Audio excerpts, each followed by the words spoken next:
Je parlerai de ta bonté, de ta fidélité, et je dirai tout haut, tout haut, tout haut, ce que tu as fait pour moi.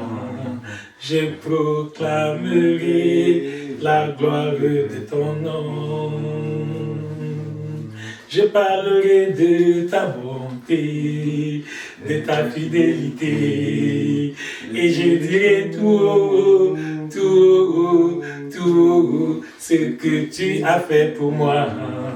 Je proclamerai la gloire de ton nom. Je parlerai de ta bonté, de ta fidélité, et je dirai tout haut, tout haut, tout haut, ce que tu as fait pour moi. Je proclamerai la gloire de ton nom.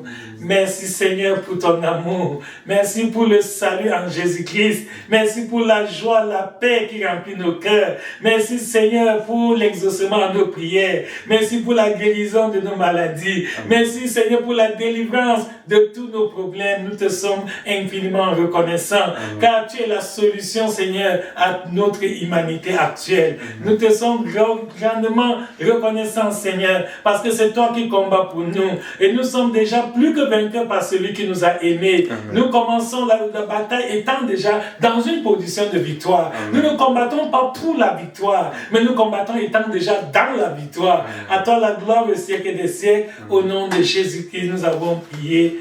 Amen. Amen. Bonjour, bonjour, bien-aimés frères et sœurs.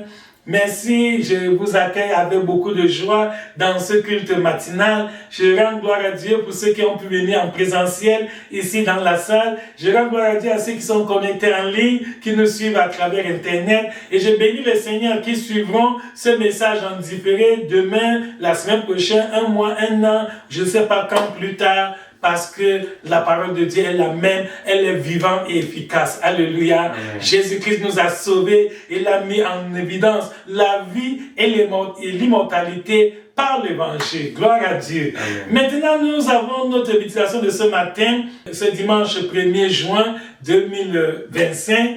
Nous avons pour thème mener une vie d'excellence. Un enfant de Dieu doit mener une vie d'excellence. Et notre texte de base est extrait du livre de 2 Corinthiens chapitre 8 verset 7. 2 Corinthiens chapitre 8 verset 7, il est écrit: de même que vous excellez en toutes choses, en foi, en parole, en connaissance, en zèle à tous égards, et dans votre amour pour nous, faites en sorte d'exceller aussi dans cette œuvre de bienfaisance. Alléluia. Amen. L'apôtre Paul exhorte les chrétiens de l'église de Corinthe. Déjà, il les félicite parce qu'il dit qu'ils excellent en toutes choses. Donc, ils étaient excellents en toutes choses. Un enfant de Dieu doit être excellent dans tous les domaines. Un enfant de Dieu ne doit pas être très bien dans tel domaine et aussi médiocre dans un autre domaine. Non. Ta vie doit transmettre un message univoque. C'est un seul message qui doit se dégager de toute ta vie. Un message d'excellence. Ta vie ne doit pas avoir de contradictions. Tantôt tu es en haut, tantôt tu es en bas. Non. Une marche en dents de scie ne rend pas gloire à Dieu. Un chrétien doit avoir une marche continuelle, une marche graduelle, une marche progressive. Alléluia. Amen. C'est ça qui montre que le Seigneur est avec toi. Jésus a dit dans Matthieu 5, 13 que nous sommes la lumière du monde. Vous voyez, nous devons éclairer, nous devons briller. Notre vie doit montrer le modèle, le bon exemple dans tous les domaines. Alléluia. Amen. Donc, nous sommes en train de réitérer cet appel à l'excellence. Parce que jusqu'à présent, il y a plusieurs frères et sœurs qui négligent l'excellence. Tantôt, ils sont très bien, ils persévèrent dans leur vie spirituelle, mais dans le lieu de service, vraiment, ils sont totalement à l'opposé et ils ont des récriminations, ils ont des sanctions, des brimades, des blâmes et tout le reste. Cela ne rend pas gloire à Dieu. Il y en a aussi plus jeunes, élèves, étudiants, qui sont vraiment bouillants dans la foi, mais qui à l'école montrent pâle figure. Cela n'est pas bon. Un enfant de Dieu doit être excellent en toutes choses. À l'exemple de ces frères de Corinthe, qui étaient excellents en toutes choses. Ils étaient excellents pour la foi, excellents pour la parole, excellents pour la connaissance, excellents dans leur zèle, et pour les exhorter aussi à être excellents dans l'amour et pour la contribution pour aider les saints de Jérusalem qui traversaient un moment difficile. Alléluia. Amen. D'abord, nous commençons par la définition. Qu'est-ce que l'excellence? L'excellence, d'après le dictionnaire, est le degré éminent de qualité, c'est-à-dire quelque chose qui a une très grande valeur dans son domaine. Donc, quelqu'un dit excellent, ça veut dire que ce que tu fais est excellent lorsque vraiment ça a une qualité supérieure, lorsque c'est très bien fait. Voilà, cela réunit, ça remplit toutes les conditions requises. Là, on dit que vraiment c'est au-dessus du niveau commun, c'est pas au niveau normal. Tu te distingues par ta supériorité, tu te distingues par tes grandes qualités. Alléluia. Amen. C'est ce qu'on appelle l'excellence. Et cette excellence doit se démontrer dans tous les domaines, dans tous les domaines de ta vie. Pourquoi? Parce qu'un enfant de Dieu doit comprendre que Dieu me note dans tous les domaines de ma vie. Dieu me note dans tous les domaines de ma vie. Dieu ne me note pas seulement lorsque je prie. Non. Dieu ne me note pas seulement lorsque je jeûne ou lorsque je chante les cantiques. Non. Dieu me note aussi lorsque je lave les assiettes à la maison, quand je prépare la nourriture, quand je balaye le sol. Dieu me note aussi quand j'apprends mes leçons à l'école. Dieu me note aussi lorsque je travaille dans mon lieu de service profane, si je suis un ingénieur, un avocat, un médecin, un architecte, quel que soit le corps de métier auquel j'appartiens. Dieu me note dans la manière dont je sers mes clients, dans la manière dont je m'occupe des usagers, comment j'accueille les gens qui viennent, comment je rends service à tous ceux qui viennent dans mon lieu de service. Dieu me note dans tous ces aspects de ma vie. Je me rappelle que Daniel avait été apprécié à Babylone comme étant le serviteur du Dieu très haut. Pourquoi? Parce qu'il était irréprochable dans sa vie professionnelle. Alléluia. Amen. La Bible dit que Daniel était tellement excellent dans son lieu de travail que ses collègues de service, qui étaient jaloux et qui étaient ennemis, qui voulaient lui faire du mal, ils ont cherché un prétexte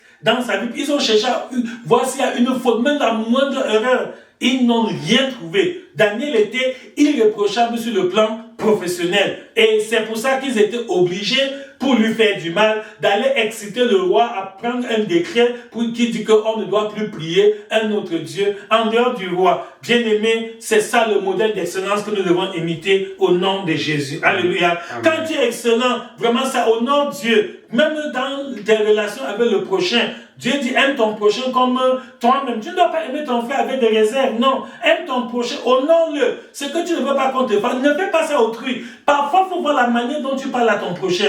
Et pose-toi la question, si on me parle aussi comme ça, est-ce que je serais content? La manière dont tu réagis quand tu es avec ton frère et ta soeur, demande-toi que si moi aussi on me présente ce genre de réaction-là, est-ce que je serais satisfait? C'est ça l'excellence. Même dans l'utilisation du temps, nous devons être très très méticuleux, éviter le gaspillage parce que le temps est une denrée précieuse et périssable. Quand un jour est passé, ce jour-là ne reviendra plus jamais. Donc nous devons utiliser judicieusement le temps que le Dieu nous donne.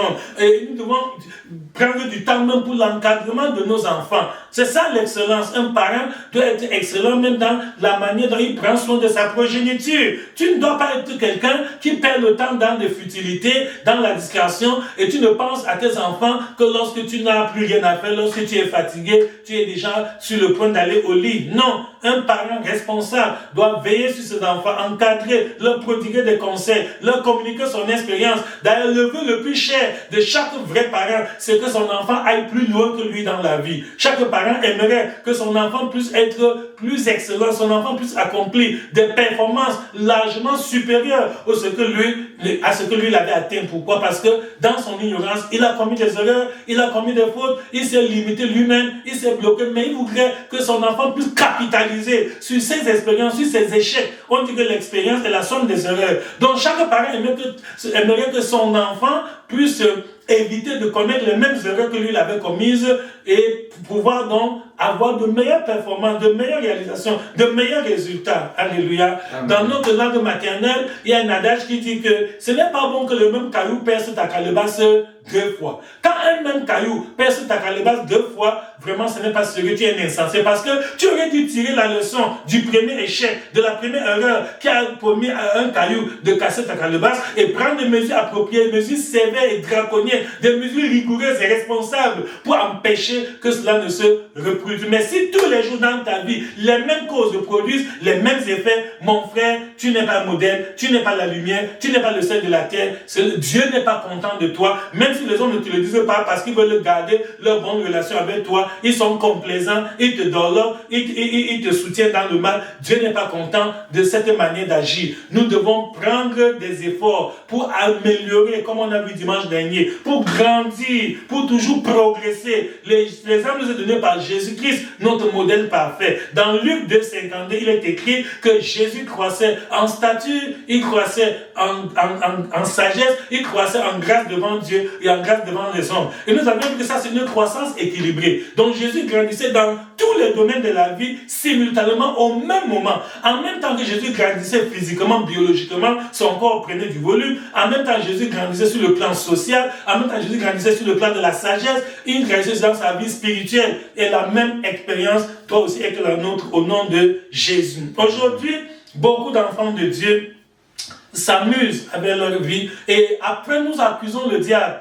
Très souvent, nous accusons Satan à cause de nos échecs. Alors que parfois, nos échecs ne viennent pas de Satan. Non, nos échecs viennent parfois de notre négligence. Je vais vous énumérer quelques ennemis de l'excellence, les ennemis du progrès, les ennemis de la réussite. Vous verrez qu'il y en a. La paresse, par exemple, est un ennemi de la réussite. La paresse est un ennemi de l'excellence. Quelqu'un est paresseux, tu n'aimes pas l'effort, tu aimes seulement être à l'aise, tu aimes passer ton temps à jouer, à t'amuser, et dès qu'on te dit de travailler, de faire un petit travail, allez, tu attaches la figure, tu te fâches, tu te plains, tu cherches de petits prétextes pour échapper, ce n'est pas bon. L'ignorance aussi est un ennemi de l'excellence. Quand tu ne sais pas, tu vas faire des erreurs. C'est pour ça que tu dois te cultiver. Un enfant de Dieu doit apprendre. Lorsque nous lisons dans Osée 4, il dit que mon peuple est détruit parce qu'il lui manque la connaissance. Donc le manque de connaissance détruit. L'ignorance détruit. Il y en a de la négligence. Beaucoup de gens sont négligents.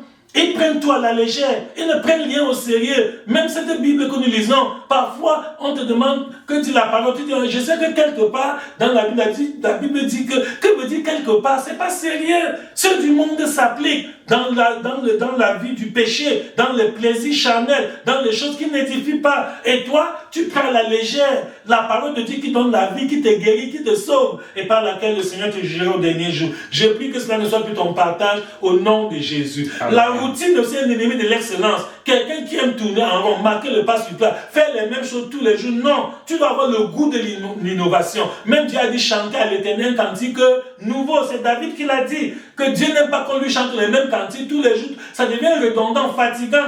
Ça perd de l'intérêt. On n'a même plus le goût. Voilà, donc Dieu aime l'amélioration. Dieu aime l'innovation. Il y a aussi la dispersion. Quelqu'un qui n'est pas concentré tous les jours. Tantôt tu es à gauche, tantôt tu es à droite. Tu veux faire 1000 choses à la fois. Non. En voulant tout gagner, tu vas perdre. Quand tu veux poursuivre 2 livres à la fois, tu vas les perdre tous les deux. Donc il faut savoir te concentrer. Le désordre aussi est un ennemi de l'excellence. Il y a des gens qui sont désordonnés. Et ça dit que tout est pêle-mêle chez lui. Tu entres même dans sa maison, vraiment les choses sont en désordre, rien n'est à sa place. Donc, un vrai enfant de Dieu doit cultiver le goût de l'ordre, doit vivre dans l'ordre, mettre l'ordre dans ton programme, l'ordre dans tes effets, l'ordre dans ta maison, l'ordre dans ta chambre, l'ordre dans ton salon, l'ordre dans ta bibliothèque. Chaque chose doit avoir une place. Et tu respectes cela. Quand tu l'utilises, tu remets le livre à la même place. Ton habit, quand tu te déshabilles, tu mets l'habit sur le cintre et tu mets dans la penderie. Tu ne jettes pas l'habit sur la chaise. Tu ne jettes pas l'habit sur le lit. Non. Il y en a, quand ils veulent sortir, aller quelque part, ils arrivent en retard. Pourquoi? Parce qu'ils cherchaient la clé. Rien que la clé de la maison. Il ne sait pas où il a mis la dernière fois qu'il est rentré. Il va fouiller la clé pendant longtemps, jusqu'à le temps va passer et il va arriver en retard au rendez-vous pour rien. Alors que Un homme sage qui voudrait mener une vie d'excellence doit avoir une place où il met sa clé. Chaque fois que tu entres, tu dis, j'accroche ma clé à tel endroit. Donc, s'il y a même coupure de courant, si c'est même dans l'obscurité, je suis capable d'envoyer ma main et de prendre la clé parce que la clé est toujours à la même place. C'est ça l'ordre. Un enfant de Dieu doit savoir où il met sa Bible, où il met ses vêtements, tout ce qui le concerne. Même son lit est toujours bien dressé. Quand tu entres dans sa maison, on ne te demande pas d'ôter les chaussures, c'est toi-même qui enlèves les chaussures logiquement. Pourquoi? Parce que la maison est propre. Voilà. La saleté ne rend pas gloire à Dieu. La maison doit être propre, les choses doivent être bien arrangées. On ne dit pas forcément que tu as des choses qui coûtent très cher. Non. Même si tu n'as pas des choses qui coûtent très cher, le peu que Dieu t'a donné, tu protèges, tu laves, tu entretiens, tu prends soin de cela très bien. En cela, tu vas faire beaucoup de progrès. L'indiscipline est aussi un ennemi de l'excellence.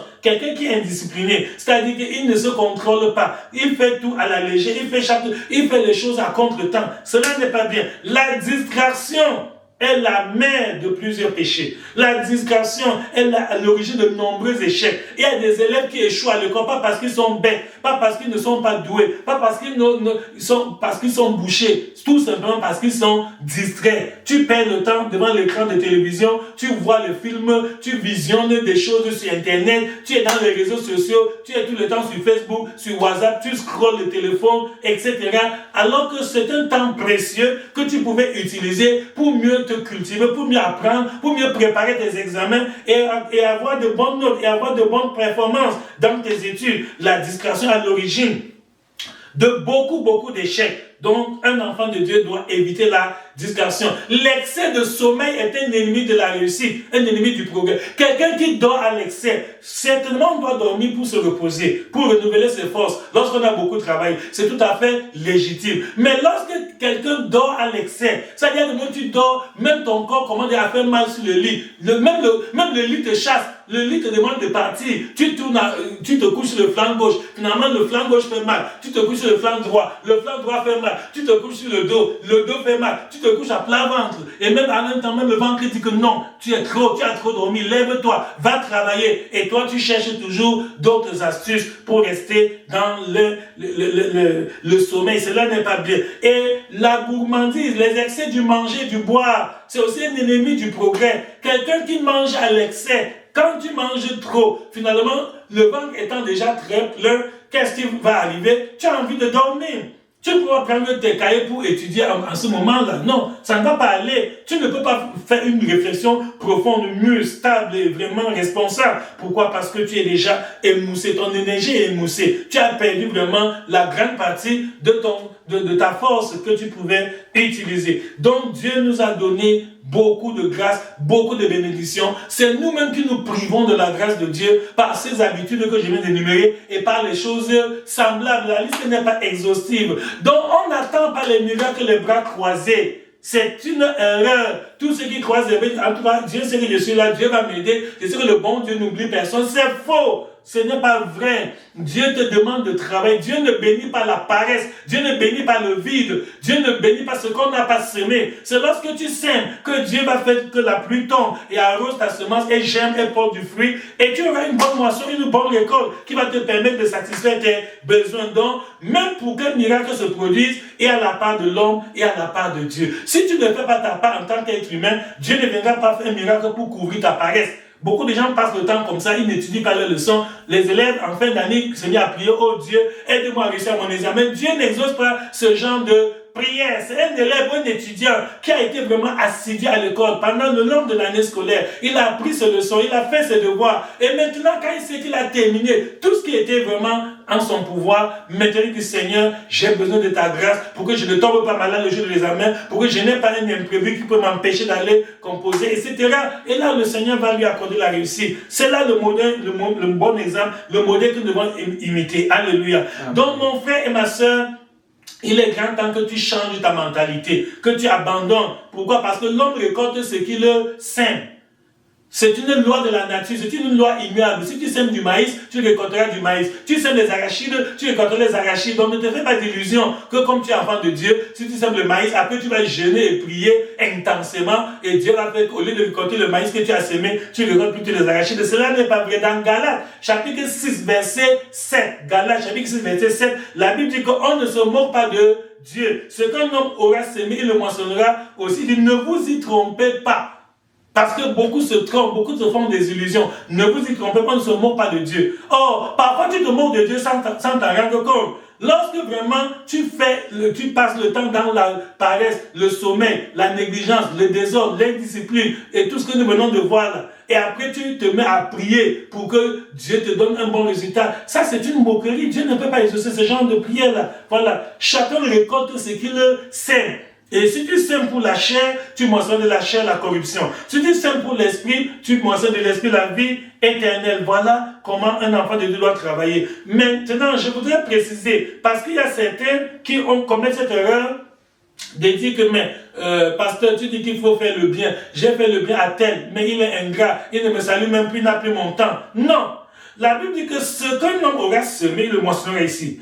La Bible dit pas que là où un homme a semé, c'est forcément là où tu as semé que tu récolteras. Non, tu peux faire du bien à tel, demain il devient ingrat, mais Dieu va te récompenser pour ce bien par une autre personne qui ne t'a même jamais vu, qui ne te connaît pas. Dieu peut susciter un bienfaiteur n'importe où. Donc, si tu es victime d'ingratitude, si les hommes vraiment ne sont pas reconnaissants pour tous les sacrifices que tu as fait pour eux, ne te décourage pas, continue à faire le bien. Ne nous lassons pas de faire du bien, dit Galates 6, 9, car nous moissonnons au temps convenable. Quand le temps convenable va venir, Dieu va te faire moissonner ce que tu as semé. Ça peut être là où tu l'as semé au même endroit, ça peut être ailleurs, ça peut être dans la vie de la personne que tu as aidée, ça peut être dans la vie d'une autre personne que tu n'as même pas aidée. Donc sois courageux, continue à faire la volonté de Dieu, ne te laisse pas décourager par tout ce qui se passe aujourd'hui. Donc l'excellence même dans la vie de prière, mon frère, le Seigneur sait de quoi tu es capable. Le Seigneur sait que toi, avec le degré de maturité spirituelle que tu as, tu peux prier vraiment avec ferveur. La Bible nous dit dans Jean 5, Élie était un homme de la même nature que nous. Et il pria avec ferveur et qu'il ne plut point. Et il ne tomba point de pluie. Et après, le même Élie a encore prié et la pluie est tombée. Le ciel a donné de la pluie. Donc, si tu peux prier et tu ne le fais pas, tu fais mal. Tu te prives de la grâce de Dieu. Tu donnes des opportunités à l'ennemi de t'accuser devant Dieu. Donc fais chaque jour. Dieu connaît tes capacités. Dieu sait de quoi tu es capable. Dans 1 Corinthiens, chapitre 10, verset 13, la Bible dit que aucune tentation ne nous est survenue qui n'ait été humaine. Et Dieu qui est fidèle ne laissera pas que tu sois tenté au-delà de tes forces. Donc même la dîme, Dieu connaît combien il t'a donné. Et quand tu fais jouer au petit malin et tu penses que tu peux te moquer de Dieu, tu peux tromper Dieu, tu viens donner une somme qui ne correspond même pas à la dîme, qui ne correspond à rien. Et tu te dis que j'ai échappé. Tu fais du mal à toi, mais tu es en train de manger ta semence. Au lieu de savoir que tu devrais reconnaître, être reconnaissant envers la bénédiction que Dieu t'a donnée, il t'a donné 10 et sur 10, il te réclame 1. Tu sais que le 1 dixième ne t'appartient pas. C'est la propriété de l'Éternel. Et tu es fidèle dans tes dîmes, comme dit Malachie 23. Dieu va menacer pour toi le dévoreur. Dieu va bénir l'œuvre de tes mains. Le Seigneur va faire fructifier tes activités. Le Seigneur va te préserver de beaucoup de dangers qui causent des malheurs, qui causent des dépenses, qui amènent les gens à gaspiller tout ce qu'ils ont reçu. Donc, mon frère et ma soeur, sois excellent même dans ta vie financière, dans ta manière de répondre, d'assumer tes responsabilités devant Dieu. Sois excellent même dans la manière dont vraiment tu es en train de faire ton travail. C'est très très très important. Tu vas voir que cela va te donner une certaine réputation. Tu auras un témoignage. Les gens peuvent même défendre ta cause. Ton employeur peut vraiment prendre ta défense. Pourquoi? Parce que il sait qu'il n'est pas un faux avocat. Il est en train d'intercéder, il est en train d'intervenir pour la cause de quelqu'un qui est sérieux. Mais si tu es un retardataire, tu viens au travail tout le temps en retard, ou bien tu es absentéiste, aujourd'hui tu viens au travail, demain tu ne viens pas tous les jours, tu t'absentes pour rien, pas pour des causes vraiment justifiées, c'est un désordre, c'est une mauvaise réputation. Donc, un enfant de Dieu doit cultiver une vie d'excellence. Maintenant, je voudrais que nous voyions quelles sont Quels sont les critères qui peuvent permettre à quelqu'un d'être excellent, de faire quelque chose d'exceptionnel, de très bien? Ok, nous allons voir quelques exemples. Comment il faut être fidèle dans les petites choses. N'attends pas des miracles, non. Dans les moindres riens de la vie, sois fidèle, travaille avec une bonne conscience. Efforce-toi de faire bien ta tâche et tu verras que Dieu va te rémunérer. Même ce que tu fais dans le secret, à l'insu des hommes, personne n'est au courant. Tu n'as pas besoin de faire la publicité. Non, Dieu va te payer ça. Dieu va te le rémunérer parce que Dieu voit dans le lieu secret et lui-même, il est le rémunérateur de ceux qui le cherchent. Comme il a dit dans Hébreux, chapitre 11, verset 6. Donc, sois sévère contre toi-même. Prends des mesures rigoureuses contre toi-même. Contrôle toi-même. Veille sur ta vie. Applique-toi. Voilà, cela va t'aider. Nous allons voir qu'un enfant de Dieu doit s'appliquer. Il doit faire des efforts pour vraiment faire quelque chose. Si tu veux aller loin dans la vie, si tu veux réussir, si tu veux qu'après toi, quand tu quitteras ce monde, qu'on va de toi un bon témoignage, un bon souvenir, vraiment applique-toi. Fais le bien. N'imite pas le mal. Dieu lui-même va te bénir. Donc, prends de bonnes habitudes dès maintenant. Que ce soit à l'école, au travail, en famille, dans ta maison, dans ton business, si tu es un homme d'affaires, dans ton foyer, si tu es marié, dans tes responsabilités parentales, si tu as des enfants, même envers ton époux, dans ton église, fais tout très bien et tu verras comment le Seigneur va t'accompagner. Alléluia. J'aimerais que tu répètes avec moi. À partir d'aujourd'hui, je serai excellent dans tout ce que je fais. À partir d'aujourd'hui, je serai excellent dans tout ce que je fais. Alléluia. Si tu agis comme ça, tu verras comment la grâce de Dieu sera ton partage au nom de Jésus. Amen. Je veux t'adorer, oui t'adorer, ma raison de vivre, c'est de t'adorer. Je veux t'adorer, oui t'adorer, ma raison de vivre, c'est de t'adorer. Alléluia. Amen. Nous rendons gloire à Dieu. Donc, un vrai chrétien sait que je fais tout pour la gloire de Dieu. Je ne fais rien pour plaire aux hommes. Quelles que soient les opinions des hommes, les réactions des hommes, vraiment cela ne me décourage pas. Parce que je fais tout. Colossiens 3, 17 dit, faites tout pour la gloire de Dieu, en parole, dans tous les domaines. Je sais que l'œil de Dieu, la caméra de Dieu est braquée sur moi en permanence. Dieu me voit partout. Même là où les êtres humains ne me voient pas. Dieu est témoin de toutes mes actions. C'est pour ça que je dois faire uniquement ce qui rend gloire à Dieu. Parce qu'en dernière analyse, c'est Dieu qui est mon vrai patron. C'est vrai que j'ai un patron humain dans mon lieu de service, mais en réalité, mon patron, le vrai patron qui est le patron supérieur, c'est Dieu. Je peux jongler et tromper l'être humain qui est mon superviseur, qui est mon patron, mon chef dans mon lieu de service, mais je ne peux pas tromper Dieu. Alléluia. Amen. Voilà, mes bien-aimés, comment nous devons faire pour être excellents en toutes choses. Voici quelques principes, quelques conseils que je peux te donner, que je peux partager avec toi, parce que cela m'a aidé et j'espère que par la grâce de Dieu, les mêmes conseils peuvent aussi être utiles. Pour être excellent, comment devenir excellent? Premièrement, il faut être concentré. La concentration est très importante. L'apôtre Paul dit dans Philippiens chapitre 3, verset 13 que je fais une chose. Je fais une chose. Quand quelqu'un veut faire 10, 50, 20 choses à la fois, tu vas disperser tes énergies. Finalement, tu ne seras excellent en rien. Tu vois. Alors que quand tu fais comme Paul, qui s'est concentré, il a dit que je fais une chose. Je voudrais vraiment obtenir un bon résultat. Je me concentre et j'investis toute mon énergie, toute ma sagesse, toute ma réflexion, tout cela dans une seule direction et cela va t'aider. Mais quand tu veux poursuivre plusieurs rêves à la fois, c'est difficile. Et le même Paul nous dit que oubliant ce qui est en arrière. Voilà un deuxième secret. Paul a oublié le passé. Quand toi, tu ne fais que ruminer le passé, tu ne peux pas aller loin dans la vie. Il y a des gens qui passent tout le temps à toujours se rappeler, tel m'avait fait du mal, tel m'avait offensé, tel m'avait insulté, tel m'a calomnié. Tu ne peux pas fermer la bouche des gens. Les gens ont la bouche pour parler. Donc les gens parleront tout le temps quand ils ont la bouche. Donc ne te préoccupe plus, on a sali mon nom, on a parlé de moi, laisse-les faire. Pendant ce temps, tu te concentres sur ce qui est utile, ce qui va t'édifier, ce qui va t'accorder la réussite. Donc Paul dit, j'oublie ce qui est en arrière.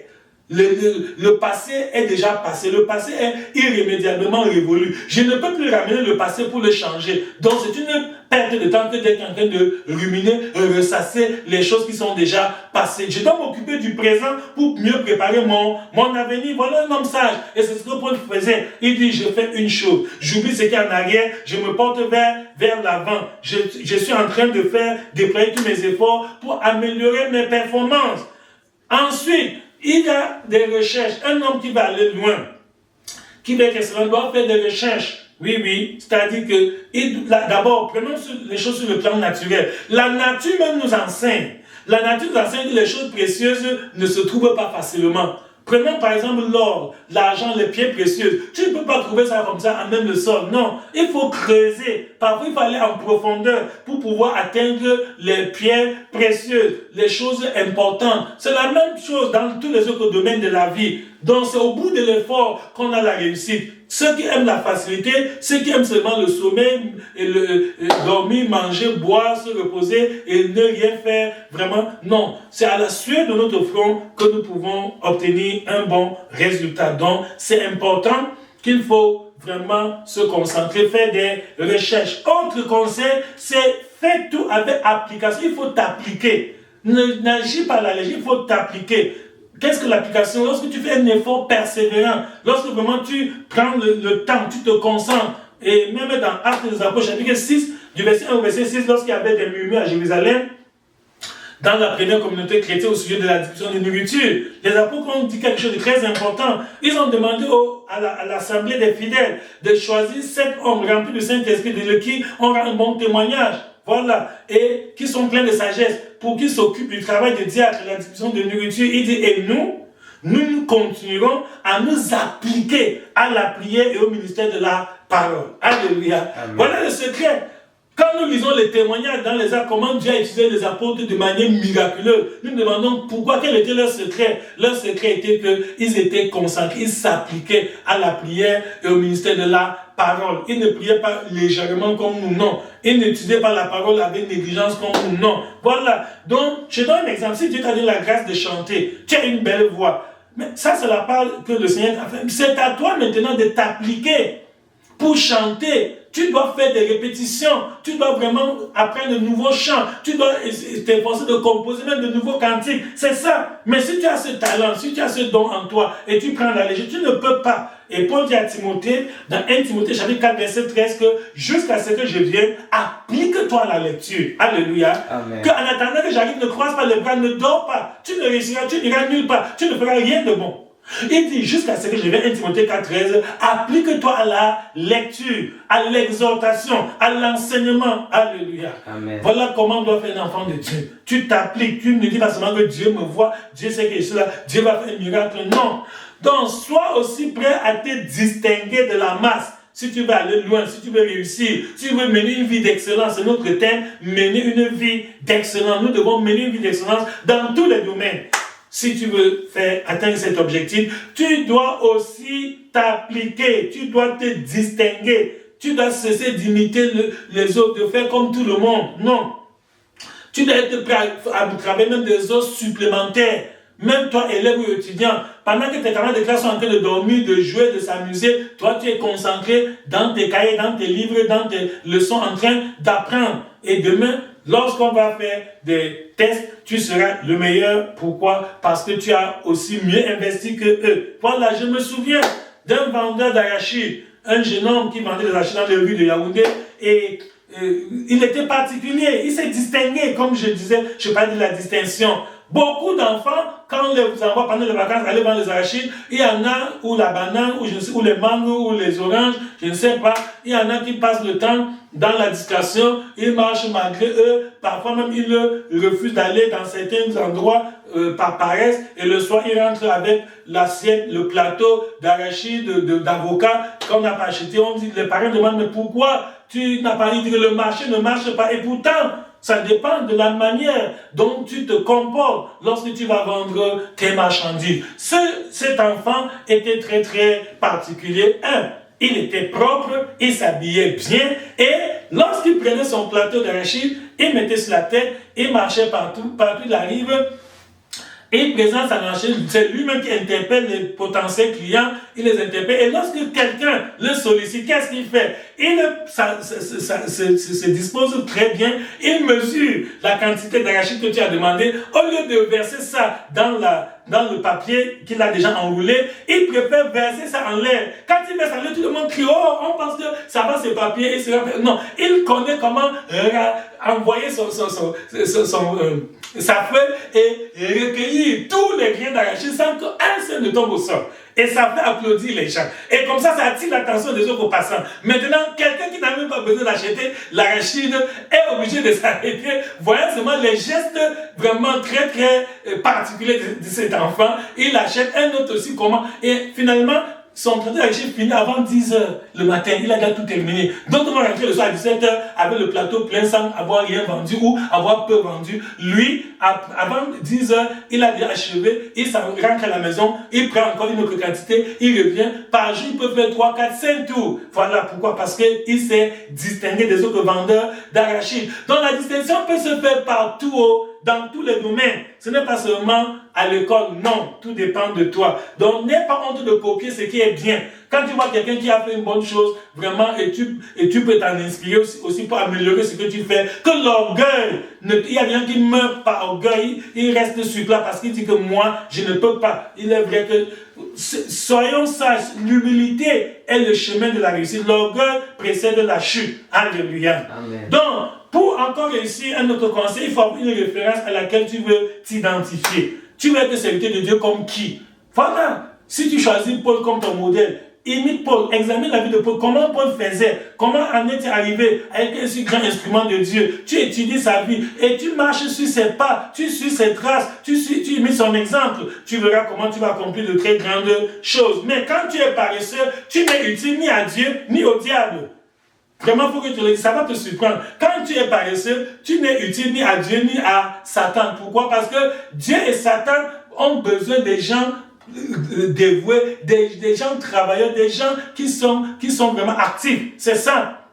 Vous verrez même dans les sectes pernicieuses, c'est pas tout le monde qui réussit. Certains entrent dans ces ordres ésotériques et ils échouent. Parce que la même paresse qu'ils traînaient dans la vie normale, ils pensent que là-bas, tout va marcher automatiquement. Non. Donc voilà, c'est très important. Il ne faut pas aimer les demi-mesures. Si tu t'es engagé à travailler, travaille. Si tu t'es engagé à prier, prie. Tu t'es engagé à faire n'importe quoi, fais-le de tout ton cœur, avec application. Les partisans du moindre effort ne vont jamais jouer dans la vie. Tous ceux qui veulent jouer au petit malin, c'est très important. Voilà les quelques recettes, les quelques conseils que je peux te donner. Toi qui veux mener une vie d'excellence, je souhaite vraiment que tu prennes ces conseils à cœur, que tu les mettes en pratique et pas très loin. D'ici bientôt, tu vas rendre témoignage de la transformation dont ta vie a été l'objet. Tu vas dire comment Dieu t'a béni, Dieu t'a ouvert de nouvelles portes, le Seigneur a ouvert pour toi les écueils des cieux, le Seigneur t'a accordé la réussite, la grâce de Dieu est ton partage et tu iras de gloire en gloire, de succès en succès, de réussite en réussite, de bonheur en bonheur.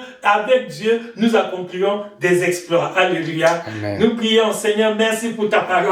Merci pour ce message qui vient nous motiver, qui vient, Seigneur, nous sensibiliser, nous galvaniser, qui vient nous réveiller du sommeil, qui vient nous délivrer de la paresse, de la négligence, de l'indiscipline, du désordre, Seigneur, et nous amener à faire des efforts, à nous appliquer, à faire notre part, car il y a la part de l'homme et il y a la part de Dieu. Que par cette parole, chacun d'entre nous prenne un nouveau départ, commence une nouvelle vie. Seigneur, que notre vie soit, Seigneur, un modèle, que nous serons la lumière du monde et le sel de la terre, que par nous, plusieurs voient qu'il est bon de t'appartenir et qui sortent des ténèbres pour venir nous rejoindre dans ton admirable lumière. Au nom de Jésus que nous avons prié. Amen.